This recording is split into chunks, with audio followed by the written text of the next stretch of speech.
오늘 시간에는 마태복음 강의 26번째 시간으로서 하늘의 표적과 베드로의 신앙 고백이라는 제목으로 말씀의 은혜를 함께 나누기를 원합니다.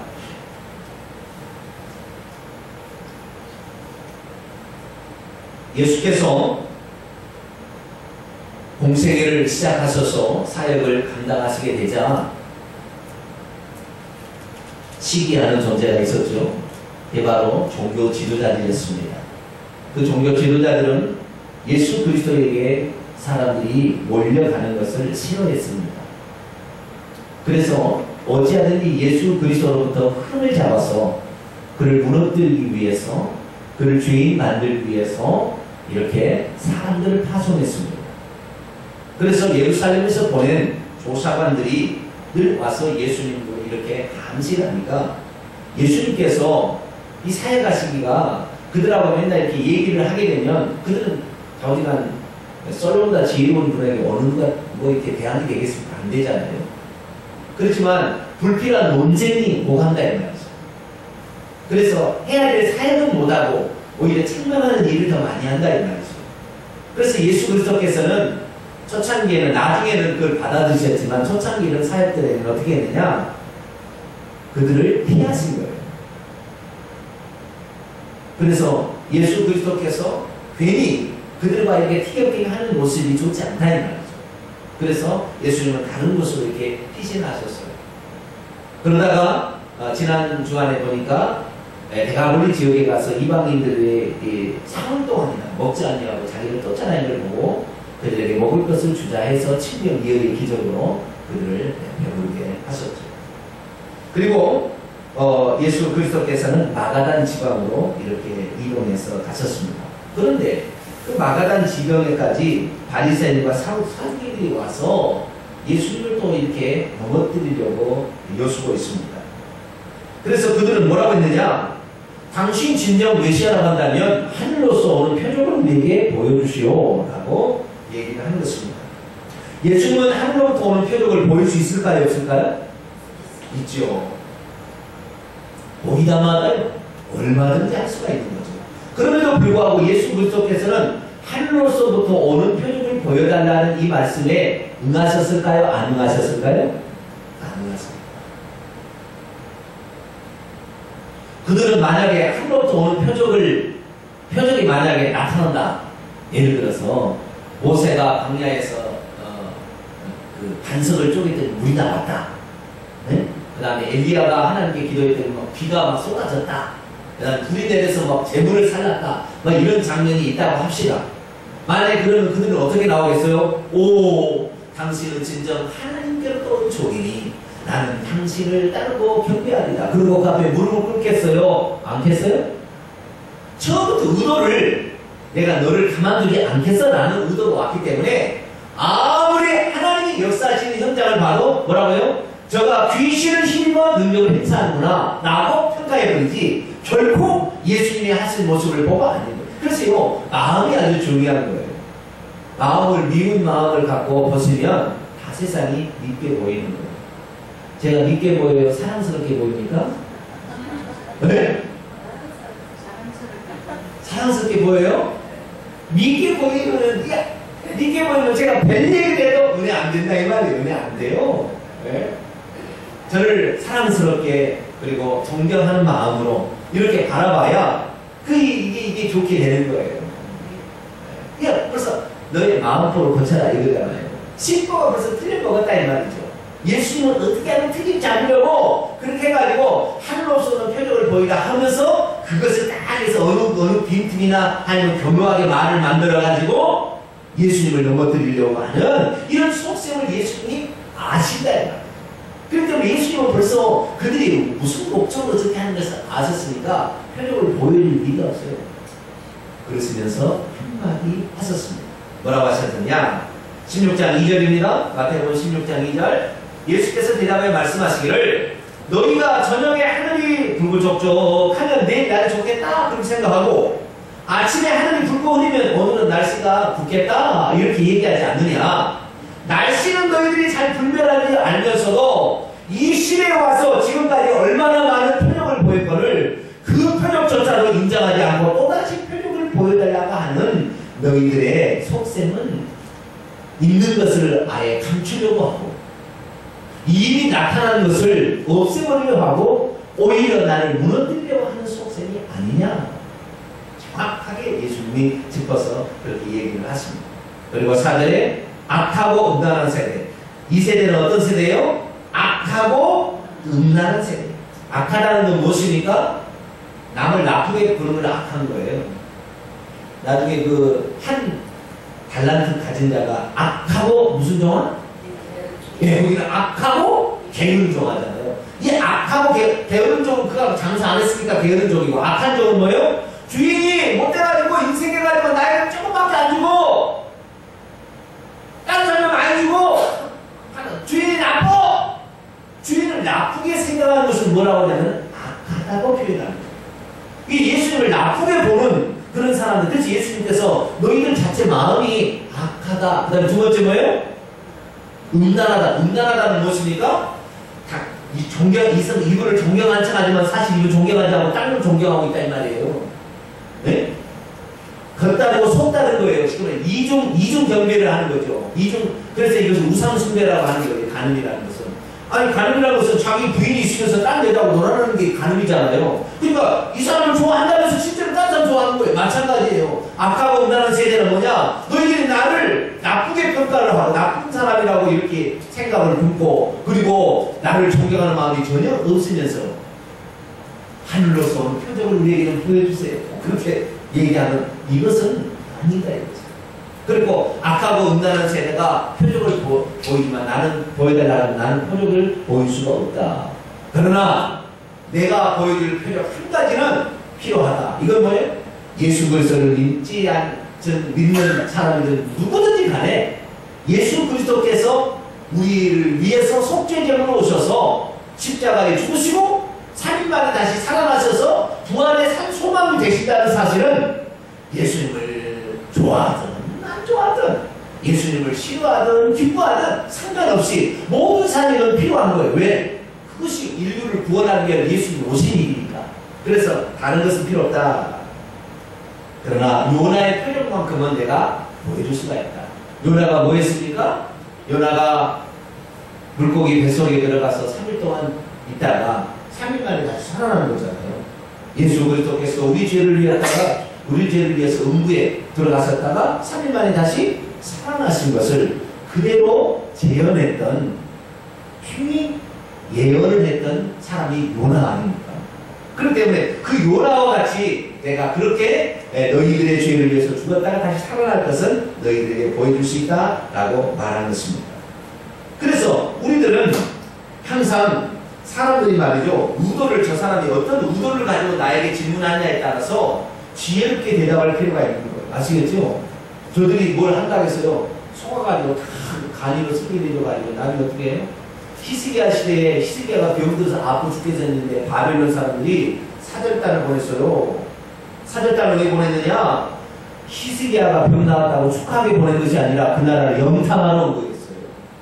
그런데 이 히스기야가 이 예루살렘 성전과 그 광야에 있는 그 엄청난 보물들 다 버렸네? 어떻게 되겠어요?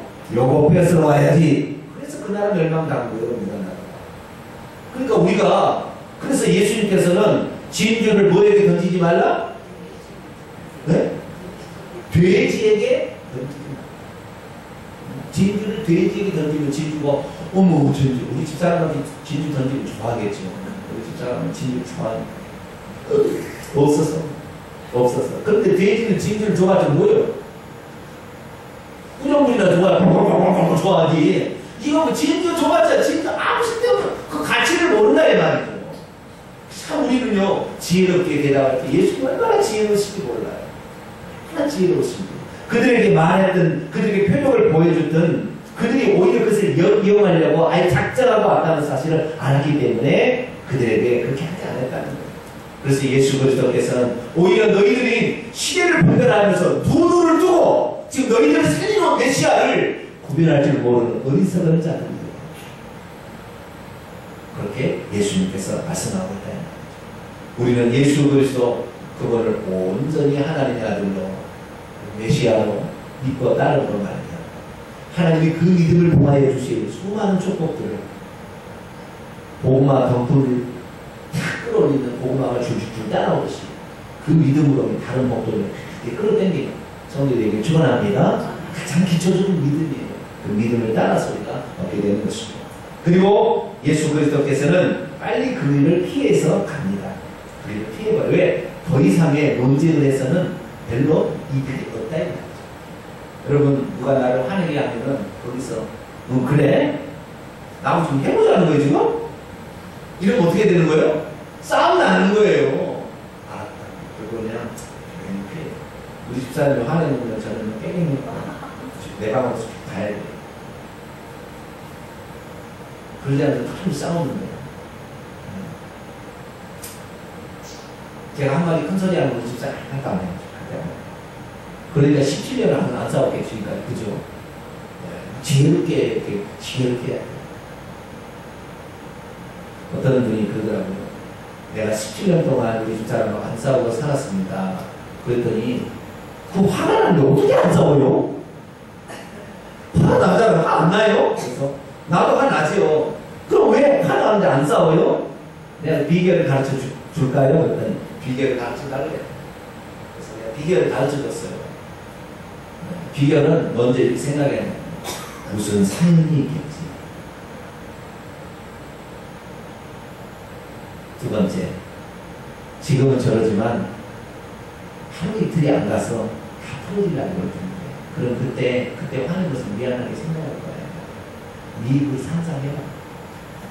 화를 내고 있을 때 나중에 얼마나 미안해. 내가 말했어. 그래서 미리 상상해. 그랬더니 그래도 화가 나면 어떡하죠? 그러면은 화장실로 가서 심호흡을 3번 해요. 심호흡을 3번 하고 그 다음에 컵에다가 물을 한 잔을 퍼가지고 마셔요. 그러면 아직까지 그래 그건 좋겠네. 뭔 얘기는 싸울 필요 없다. 싸울 필요 없다. 같이 싸우면 같이 똑같은 사람 되는 거예요. 그리고 예수님께서는 피해서 건너편으로 갑니다. 그런데 건너편으로 가실 때 예수님께서 이게 아주 중요한 것이거든요. 제자들에게 아주 중요한 일이에요. 앞으로 예수 그리스도를 믿는 사람은 아주 중요한 일이기 때문에 한마디 제자들에게 팁을 가르쳐줬어요. 뭐라고 했습니까? 6절에 보니까 삼가 바리새인들과 사두개인들의 누룩을 주의하라 이렇게 얘기를 했어요. 그랬는데 이 제자들은 그 바리새인과 사두개인의 누룩을 주의하라는 말을 듣고 누룩? 야 우리 빵 가져왔니? 배에 보니까 빵이 한 사람 분량밖에 마가복음 8장에 보면 나와요. 빵을 한 사람 분량밖에 안 가지고 그냥 급히 나오는 바람에 빵을 동네에서 사와야 되는데 못 사오고 그냥 빵 한 사람 남아있는 거 그거 하나밖에 안 가지고 그래. 빵 어디냐? 그래서 야 큰일 났다. 주님이 이제 빵 찾으면 우리 어떻게 해? 큰일 났어. 막 그렇게 하니까 예수님께서 원원들아 그래 5명의 기적 7명의 기적으로 말미암아 잠깐만 들여도 얼마든지 나는 그걸 다 먹을 수 있다는 걸 너희들이 봤으면서 빵 안 가져왔다고 그거 내가 너희에게 책망하려고 내가 그 얘기를 했을 거 같냐?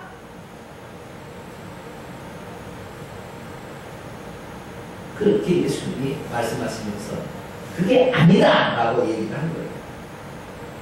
자 11절 12절 말씀 한번 읽어보세요. 시작. 어찌 내 말하는 것이 떡에 관한 줄 아는 줄을 깨닫지 못하느냐. 오직 바리새인과 사두개인들의 누룩을 주의하라 하시니 그래서야 제자들이 떡의 누룩이 아니요 바리새인과 사두개인들의 교훈을 삼가라고 말씀하신 줄을 깨달으리라. 아멘. 제가 신약성경을 이렇게 읽으면서 초창기죠. 신학의 초창기에 신약성경을 읽으면서 가장 어려웠던 부분이 뭐냐면 구약성경에도 안 나오는 아주 특별한 사람들이 신약성경을 읽자마자 나오는데 그 사람들이 말이요 사두개인 바리새인이라는 말이 나오는데 구약성경에 그런 말이 안 나오거든요. 근데 신약성경에 들어오자마자 응당 그것이 있는 것처럼 나와 설명도 안 해줘. 바리새인과 사두개인이 누구지 설명도 안 해주고 응당 나온다. 이들이 대체 누구야 이거예요 이들이. 나중에 보니까 구약 성경을 마지막 썼던 말라기 선지자가 BC 400년경의 사람인데 신약 성경에 예수님의 공생이가 30절부터 시작되니까 적어도 400년의 공백 기간이 있었던 거예요. 그 400년의 공백 기간을 신구약 중간기라고 얘기하는데 신구약 중간기에 이런 종교 분파가 생긴 거예요. 그 중간 오간이 생긴 거라니까요. 사두개인이란 사두개파, 바리새파, 에세레파 이런 파들이 생겼어요. 그럼 이런 파들이 생겨가지고 있었는데 이런 파에 대한 이해가 없다 보니까 신약성을 읽자마자 꽉 막혀. 바리새인들이 누구냐 이게. 사두개인들이 누구냐. 우리 이것을 조금 알 필요가 있습니다. 바리새인들은 바리새인이라는 파리라는 이런 단어, 파리사이라는 이 단어가 무슨 단어냐면 분리하다, 나누다 그런 뜻이에요. 다시 말해서 자신들은 세속적인 사람들과 똑같지 아니하고 하나님 말씀을 따라서 사는 경건한 사람들이다 라고 자기 자신을 분리했던 사람들이다 라고 표현할 수 있죠. 이들은 어떤 사람들이었느냐? 이스라엘 나라가 남유다가 결국에 BC 586년에 바벨론 느부갓네살 왕에게 멸망을 당하게 되자 그들이 포로로 한 5만 명이 포로로 잡혀갑니다. 바벨론에. 그래서 바벨론에 끌려가서 거기서 살면서 왜 우리나라가 멸망을 당했을까? 라고 생각을 해보게 된 거예요. 왜 우리나라가 멸망을 당했는가 생각해보니까 하나님의 말씀을 지키지 않아서 저주를 받은 거예요. 신명기 말씀 보니까 네가 하나님의 말씀을 지키면 들어가도 나가도 복을 받고 네 떡반죽이 복을 받고 네 아내가 복을 받고 네 밭이 복을 받고 모든 것이 복을 받는데 네가 하나님 말씀을 지키지 아니하면 네가 결혼하기로 예비하는 여자는 딴 여자가 데려갈 것이고 네가 농사한 모든 것들을 다 민병이 쳐들어와서 다 가져가 버릴 것이고 폐병, 열병, 괴혈병으로 너희들이 다 치게 될 것이고 맨날 전쟁이 일어나게 될 것이고 맨날 이런 어려움이 찾아온다. 그랬구나. 우리가 하나님의 말씀을 지키지 않아서 이런 일이 있었으니 우리가 하나님의 말씀을 지켜보자 라고 생각하고 열심을 낸 사람들이 그룹이 생긴 거예요. 중간에. 그 중간 노간에. 아시겠죠? 그래서 우리가 그 하나님 말씀대로 어떻게 사는 것이 하나님 말씀대로 사는 것이냐. 안식일을 거룩히 지키라. 그래.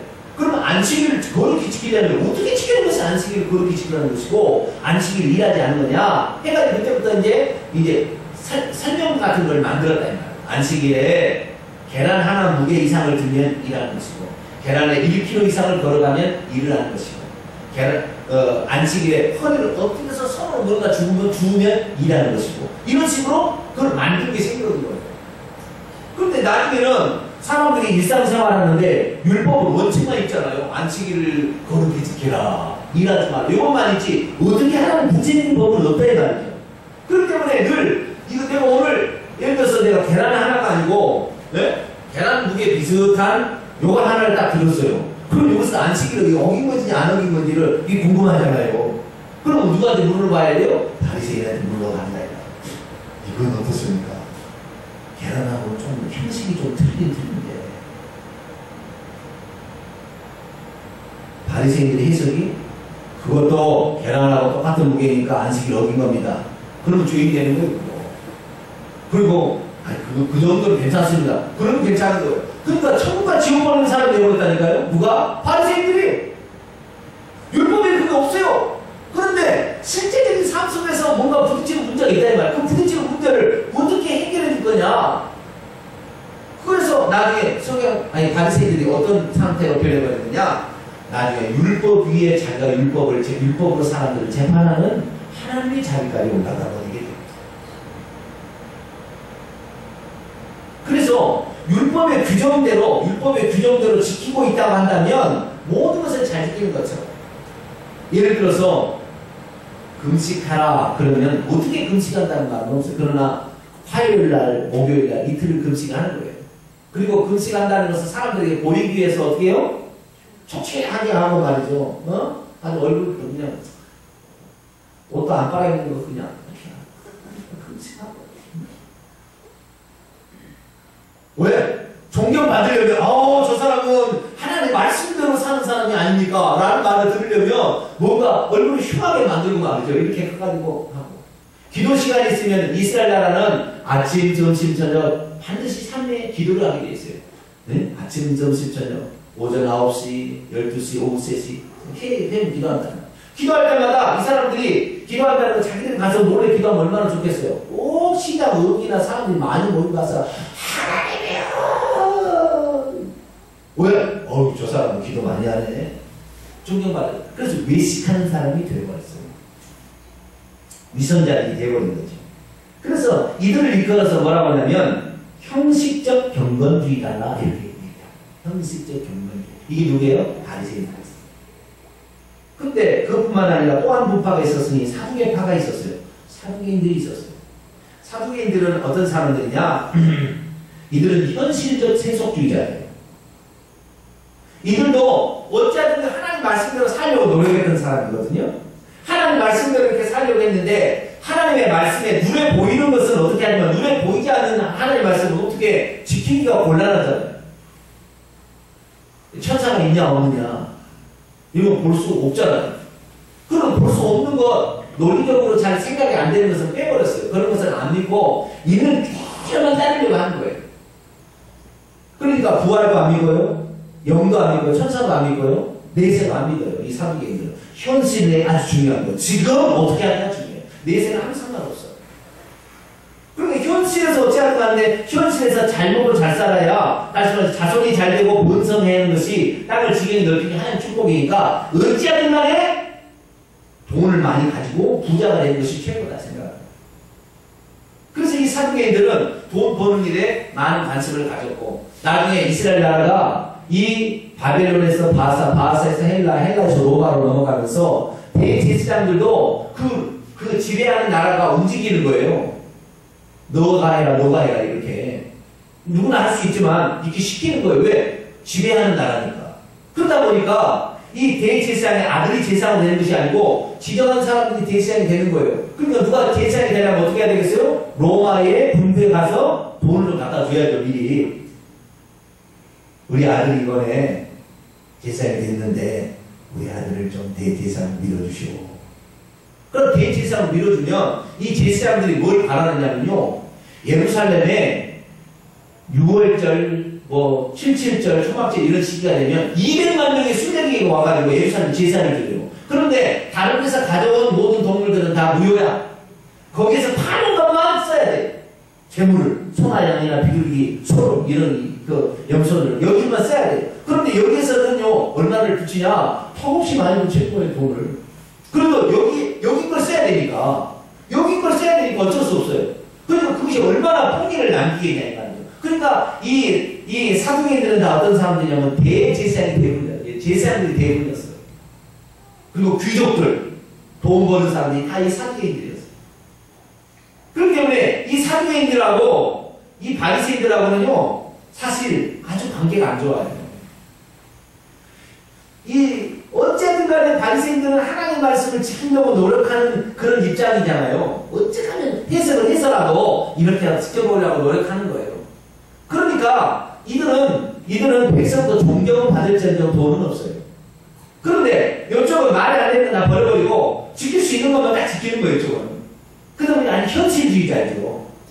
그래서 돈이 많아요. 그러니까 이쪽은 그러는 거예요. 야, 하나님 믿는다고 해서 돈도 없이 가난하게 사는 게 하나님 믿는 거야? 이 사두개인은 그렇게 얘기하죠. 바리새인들은 하나님 말씀대로 지키려면 돈을 못 버는 것이지 어쩔 수 없는 것이지 너처럼 권력에 아부하고 돈이나 밝히고 그래가지고 너희들이 신앙이야? 서로 간에 천천히 멈췄어요. 그런데 예수를 죽이는 데는 둘이 짝짝꿍이 됐네.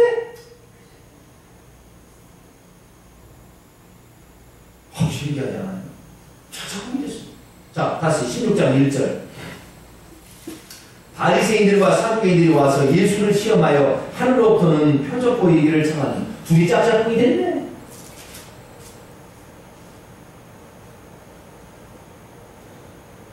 서로 원수들은요 마귀가 쥐어있기 때문에 다 나중에 결정적인 순간 다 짝짝꿍이 돼요. 짝짝꿍이 돼요. 그래가지고 예수님을 책잡기에서 그렇게 했어요. 그래서 예수님께서 이들의 누룩을 주의하라. 응?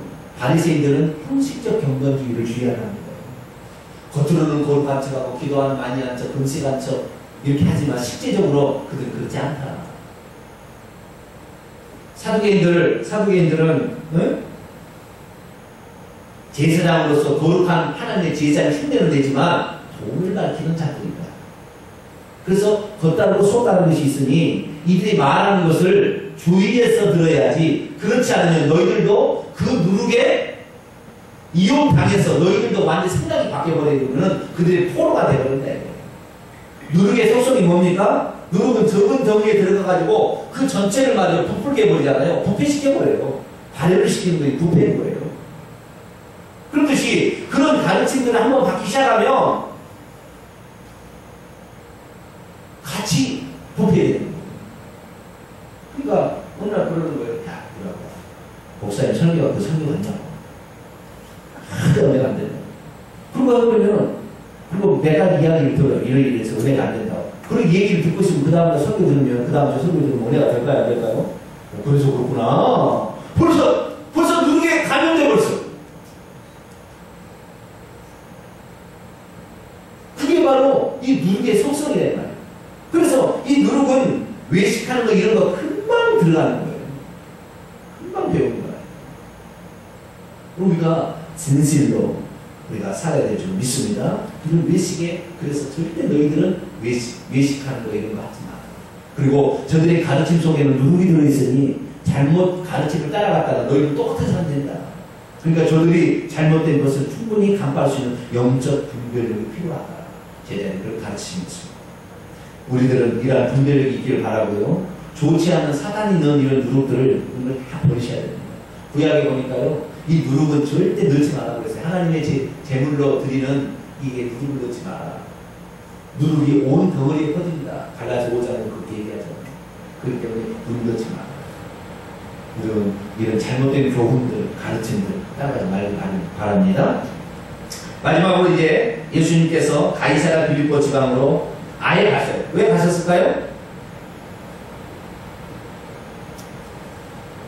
서기관과 바리새인들이, 사두개인들이 와서 또 예수님을 채잡으려고 하니까 아예 따라오지 않을 변방지역으로 가버린 거예요. 저 북쪽 갈릴리 바다에서 북쪽으로 한 40km 떨어진 헐몬산의 중턱에 있는 가이사랴 빌립보 지방, 아주 경과의 지방, 그 가이사랴 빌립보 지방으로 아예 멀리 가셨어요. 이 멀리 가신 이유는 뭐냐? 좀 더 살펴보도록 하죠. 가이사랴 빌립보 지방에 이렇게 가셨어요. 그리고 가셔서 뭘 했느냐? 사람들이 나를 누구라고 하더냐 물어본 거예요. 그랬더니 뭐라고 대답했죠?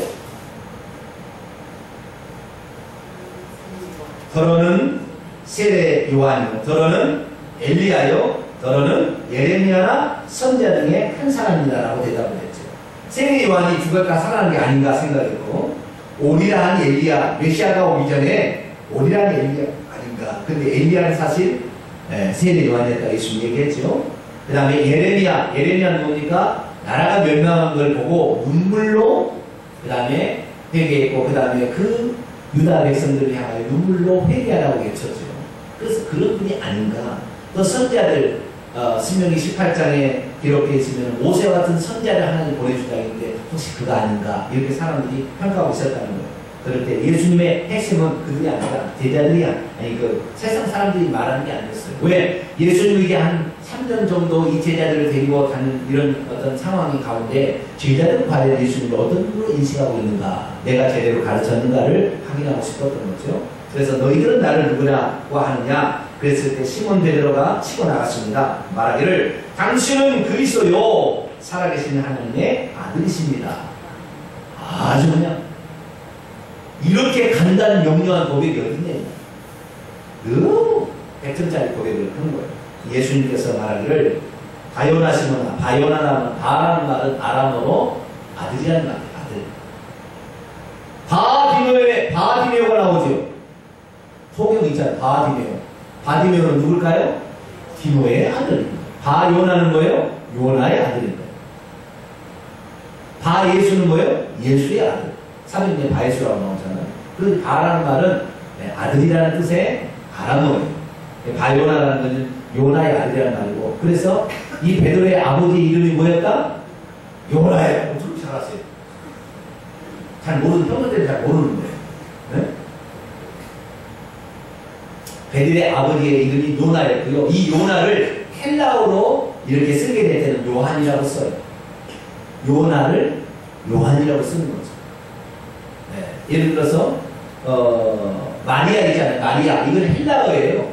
마리아를 아람어에서 뭐냐 하냐면은 미리암이에요. 미리암이 마리아가 되듯이 마찬가지로 요나가 요한이 된 거예요. 그래서 요한복음에서는 그 모든 사람들이 그 성경지 읽도록 하기 위해서 헬라어를 쓰는 사람들이 잘 알 수 있도록 요한의 아들 시몬아 내가 나를 사랑한다 이렇게 나옵니다. 아시겠죠? 네, 그렇게 나옵니다. 그래서 요한의 아들 시몬. 원래 시몬은 시므온이에요. 원래 시므온. 들음이라는 야곱의 아들이 있잖아요. 시므온. 시므온이 헬라어로 될 때 시몬이 된 겁니다. 그래서 시몬. 원래 시몬은 베드로의 원이름이죠. 바요나 시몬아 내가 복이 있다. 이를 내게 알게 한 일은 혈육 피와 살이 아니고 하늘에 계신 내 아버지가 이렇게 깨닫겠다. 여러분 오늘 예수님을요 하나님의 아들로 예수님을 그리스도로 고백하는 것은 우리가 똑똑해서 그렇게 아는 것이 아니에요.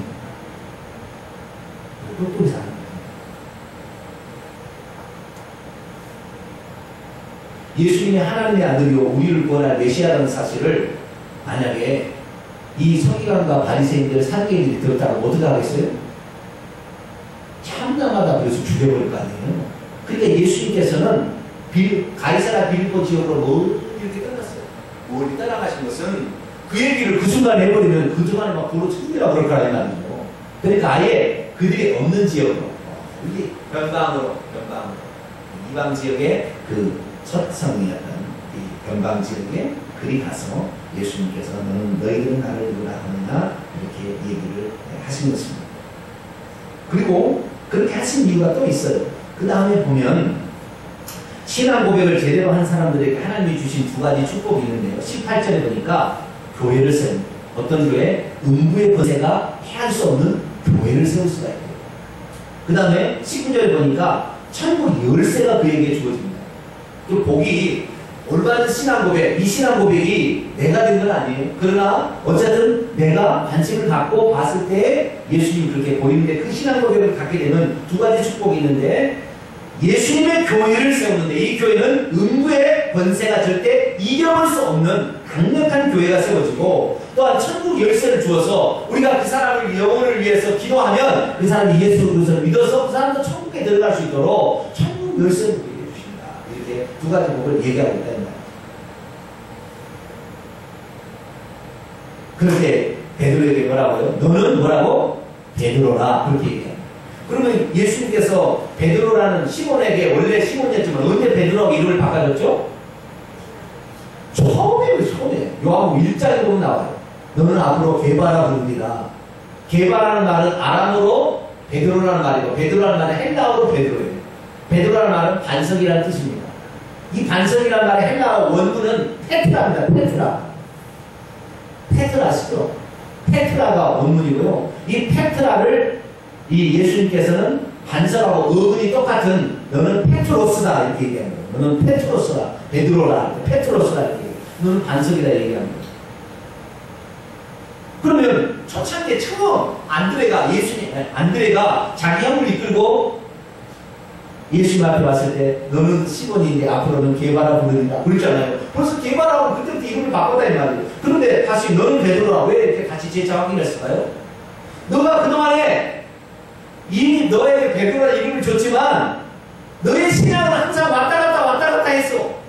그래서 거기에 교회가 세우기가 어려워. 그러나 이제 이 신앙 고백을 들어보니까 3년 지나서 그 신앙 고백을 들어보니까 너의 신앙 고백은 흔들림이 없는 확실한 신앙 고백이 할렐루야. 왜 너는 이제 베드로 됐어? 그 말이 아시겠죠? 너는 이제 진짜 베드로 된 거야. 예전에는 베드로가 불릴 것이다 그랬는데 베드로가 안 돼서 불리긴 불렸지만 이제 된 거야 라고 얘기해요. 이 말이 왜 중요한가 하면요. 여러분 가이사라 빌립보를 성지순례를 가봐야 돼요. 그래야 이 말의 의미를 알아. 이 말이 왜 예수님께서 가이사라 빌립보 지역에 가서 그런 일을 했냐 이 말이에요. 자, 제가 그래서 오늘은 사진을 보여드려요. 사진을 가져왔습니다. 예수님께서 너희는 나를 누구라고 하고 말했던 장소가 이 가이사라 빌립보예요. 이 가이사라 빌립보는 이게 바이산이에요, 바이산. 이 자체가 페트라예요, 페트라. 아시겠죠? 이 페트라인데, 저쪽에 끝에 보게 되면 여기가 큰 동굴이 하나 있죠? 여기 큰 동굴이 하나 있잖아요. 여기는 조그만 거 다른 동굴 같은 게 있어요. 그죠? 작은 동굴 같은 게 있는데, 여기가 뭐냐면, 이 나라가 이방신을 섬기는 나라였어요. 예전에. 그래서 헬라 시대에 뭘 썼냐? 판, P-A-N, 판이라는 우상을 숭배했어요. 그래서 그 신전이 있는 장소예요. 신전, 아시겠죠? 그 신전터를 지금 사람들이 이게 신전터를 발굴하고 있는 거예요. 신전터를 발굴하고 있는 거예요. 아시겠죠? 신전터를 발굴하고 있어요. 근데 옛날에 이거 신전이 있었어요. 이방신을 섬겨서 사람들이 와서 하나님을 그를 하나님처럼 판이라는 신을 하나님처럼 섬기는 그런 일이 있었다 이 말이죠. 그래서 예수님께서 너는 반석이라 라고 얘기하는 것이 그 지역이 뭐예요? 반석이에요. 너는 이제 절대 깨뜨릴 수 없는 반석 같은 사람이 여기 반석처럼 너는 이제 그런 사람이다. 그런 사람이 됐어. 라는 것을 두 눈으로 확실히 도장을 찍어버리고 베드로를 일부러 데리고 어디로 갔어요? 가이사라 빌립보 이 돌산으로 갔다. 아시겠죠? 페트라 얘기한 거예요. 아시겠죠? 네. 그리고요. 그 페트라 좀 이따 이 돌 옆에 있는 데 여기 있는데요. 요걸 보세요. 요것이 돌산이에요. 이거 돌산이에요. 예수님은 여기에서 너는 나를 누구라냐 물어본 거예요. 옛날에 어땠냐? 이렇게 신전이 있었던 거예요. 판의 신전이 이방신을 섬기는 신전이 있었는데 왜 신전 앞으로 갔어요? 내가 이건 다 가짜고 이방인들이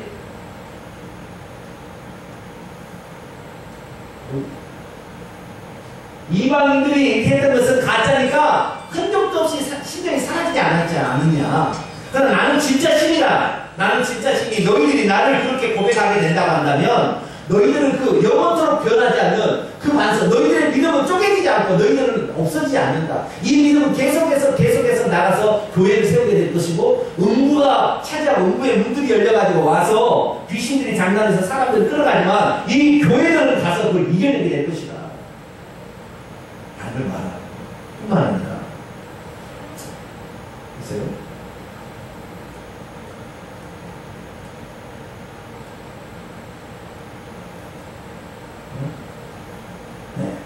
여기가 지금 올라가는 이 페트라 올라가는 이 왼쪽에 있는데 여기는 좀 올라가면 되고 왼쪽에 보게 되면 왼쪽에 어떻게 되냐 이렇게 물이 흐르는 아니 물이 철철 넘쳐요. 그럼 어떻게 바이산에서 물이 이렇게 철철 넘치냐? 이 가이사라 빌립보라는 지역은 활본산 384m 정확히요.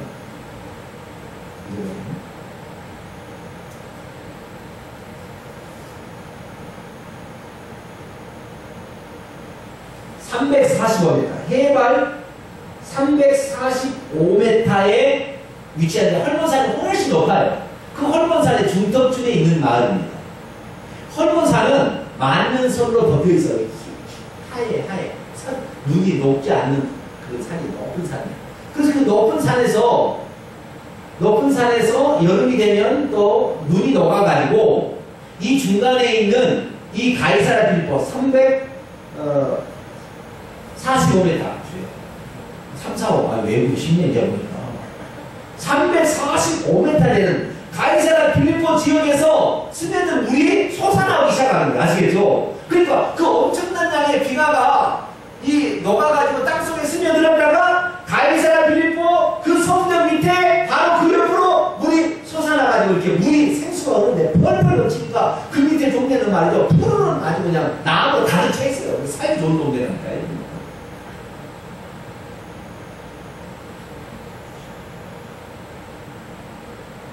저 하나님께서 나에게 생명을 줬어요.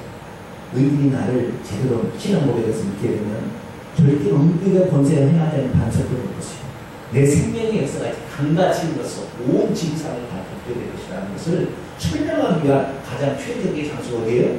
가이사라 빌립보. 할렐루야. 성지순례 가실래요? 안 가실래요? 네? 한번 가야죠. 살아생전이네. 예. 이 얘기를 듣고 가이사라 빌립보 가서 물 흘러가는 물을 보면 다르겠지요. 반석을 보더라. 이게 페트라고 주요. 느낌이 다르다니까요. 저는 성경 얼마나 연구한 사람이에요. 그리고 성주실에 가서 성주실에 발을 디딜 때마다 감동이 들었잖아. 네? 알고 가니까. 이 장에서 우리가 성경이 다 떠오르니까. 발을 디디는 것마다 감동을 붙잡지.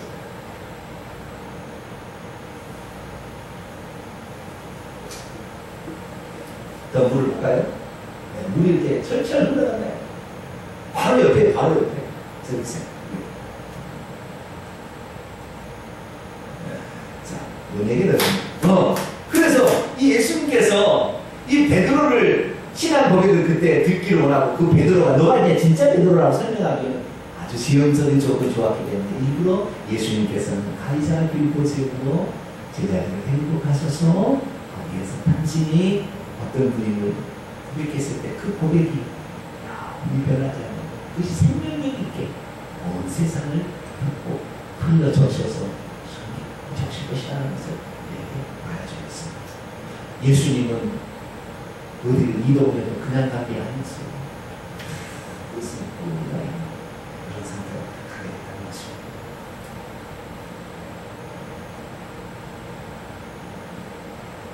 그래서 우리 또한요, 오늘도 우리가 예수 그리스도에 대한 신앙 고백, 이 신앙 고백을 굳건히 붙들어야 된다 아시겠죠? 너 예수님이 하나님의 아들이 아니라고 하면 너를 살려주고 너 하나님의 아들이라고 예수님이 인정하면 너 죽일 거야. 그럼 어떡하실래요? 네? 예수님 하나님 아들이 아니라고 부인하실래요? 아니면 죽으실래요? 다 죽는다고 하셨죠? 자, 죽으실래요? 안 죽으실래요? 대답을 안 하시는 분이 있어요. 자, 예수님 시인하라고 하면 죽일 것이고 예수님 시인하지 않으면 살린다고 하는데 예수님 시인하실 거예요? 시인 안 하실 거예요? 그러면 죽일 건데 죽여도 그렇게 하실 거예요? 네? 네. 할렐루야! 홍승원사님 앞장서서 나부터 죽이시오. 아시겠죠? 네? 뒤로 가지 말고 꽁을 빼지 말고 나부터 죽이시오. 그럴 날이 올 수도 있어요. 혹시 적그리스도가 나오는 그날 올 수도 있으나 그래서 그냥 휴거될 거라고 믿으시기 바랍니다. 혹시 그렇지 않고 남겨진다면 그렇게 하나요. 그 죽이는데요, 제가 늘 얘기합니다만 그냥 따끔하고 끝날 거예요. 어떻게 끝난다고요? 따끔. 그러니까 주님께서요, 우리 영혼은요, 그 스테반 죽을 때 말이죠. 벌써 이 천국을 바라보기 때문에 이 머리가 터져서 돌로가 쳐져도 죽어도 고통 없이 가요. 그 주님을 기쁨으로 죽잖아요. 여러분 돌아 맞아봤어요? 나는 이거 구멍 빵꾸가 나가지고 이발하면 맨날 이렇게 표시가 나와요.